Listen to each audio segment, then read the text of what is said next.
Hi guys, welcome to another episode of Pointy Not Sharp. Today I thought I would discuss what is happening in Victoria with their new machete laws. So if you're unaware, Victoria is a state in Australia on the southeast coast, one of our more popular states. I actually grew up in Victoria myself. And starting on the 1st of September this year, machetes are going to be added to their list of prohibited weapons. So they're going to be something that you cannot freely own unless you have the correct permit or authorization or whatever process it is down there. I'm not really familiar with it. Now, they are going to have a brief amnesty period, so if you do have any and you want to get rid of them, and let's be honest, the vast majority of machetes are just workhorse tools that you bought from Bunnings or something like that. You bought them for $10, you used them to chop up vegetation for 20 years, and they've been sitting in the shed. That's what the majority of machetes are. And they're the ones that you're probably just going to chuck in the bin and not even worry about. There are obviously a whole lot of machetes out there that are quite collectible. So, World War II machetes, Vietnam machetes, then you've got like machete bayonets, kukris, artillery bayonets and things like that, like artillery machetes and stuff like that. So there's plenty of cool stuff out there that might also qualify as a machete. So, yeah.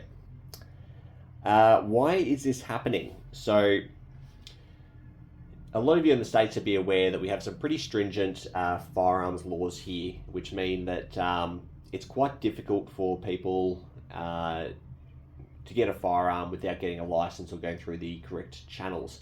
And generally, people we license with firearms are usually very good law-abiding citizens, and those firearms don't really tend to get used in crime. The odd one gets knocked off and the odd one gets used by someone a bit naughty, but other than that, we're relatively safe from firearms here in Australia. They're not much of a problem. So all the crooks going around doing your home invasions and armed robberies and getting into fights with other gangs and things like that, they're relying on knives. And at the moment, they're really relying on machetes. Machete crime has seen a huge uptick, particularly in Victoria, and even in my home state here in New South Wales as well. There's been a lot of public outcry over the last couple of years over the use of machetes in crime and why they're so prolific on the streets. And I can kind of see where people are coming from, because innocent people are being attacked. Like, it's not necessarily like gang-on-gang stuff. It's armed robberies, home invasions, or just people getting into fights and one of them pulls out a machete. It's pretty bloody horrible, actually. Now, they don't have a definition of what a machete is going to be yet. At the moment, they've got a very, very basic definition, and that's a sharp knife with a blade longer than 20 centimeters. And that is a very broad definition that encompasses a lot of things that don't really meet the definition of what a machete is when you think of a machete. It encompasses things that aren't really in the spirit of the law to cover, like a long chef's knife, or a bayonet, or a short sword, or a gladius, or a...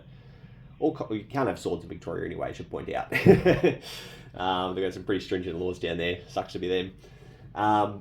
But yeah, they're going to come up with a much better definition, and I dare say it's going to be something along the lines of a broad blade used for chopping with a sharp edge, also known by names like kukri, penang, golong, billhook, things like that.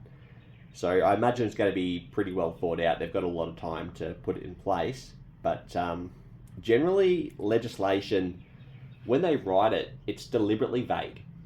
And they do that to sort of future-proof themselves a little bit. If they say a machete is something with a blade between, 20 and 30 centimeters and meets, XYZ, then the manufacturers are going to start making them 19 and 31 centimeters to get around the legislation. If they make it vague, they can't do that. And they're also sort of future-proofing around things that they haven't considered yet, things that might be out there now, or things that might come out in the future. So a good example of that is like pistol braces in the US. Like, when the laws of what a pistol was were drafted, pistol braces were likely not a thing yet. I imagine some pistols can be fitted with a stock, but it's something that wouldn't have been foreseen at the time of drafting legislation. I'm not commenting on pistol braces, either way. It's just they're a fantastic example of how things can emerge and change definitions of things. Now, Because they're going to be banned in Victoria, I imagine eBay and probably the other online sellers are going to make it difficult to get them. So I don't know if there's going to be issues buying and selling them across the entire country, or if it's going to be like Queensland, where it's just like a localized ban on eBay down there. In Queensland, you can't buy edged weapons if you're under 18, and eBay, in their infinite wisdom, have said, well, it's too difficult to vet who's over 18, so we're just not going to allow the sale of those kinds of items on our platform at all. I can understand why they're doing that, because it's making their life a lot easier, and they're also making themselves not liable for anyone sourcing weapons. Now, if you have anything that you think might meet the definition of a machete and you live in Victoria and you don't want to give up your item, I had a brief look online. I didn't look too deep, but it appears there are a couple of things you can do to legally own it. So it looks like you can make an appeal through the Chief Commissioner's Approval, or CCP. You'll have to Google what that is, whether that's a permit through a police station, licensing, I don't really know. And you can also see if it can be covered by a Governor in Council exemption. I'm assuming that's an exemption for a specific item in a specific person's possession, and not a specific item across the entire state. That would be too complicated, I imagine. So if you do want to keep your items, jump on the Victoria Police website and start looking up the process. If you Google the prohibited weapons list for Victoria, it'll come up with, obviously, a list of everything that's a prohibited weapon, but it'll also come up with these two things, and you could, maybe there's a link in there you can follow and get the process started. I haven't looked into it. I'm not Victorian. It's not my kettle of fish. I'll leave that to you guys. Anyway, that's what's going on in Victoria.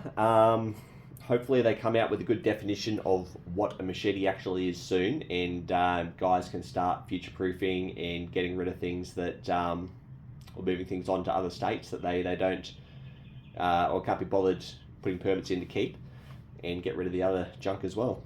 Anyway, that's all I've got for you today, guys. Thanks for watching.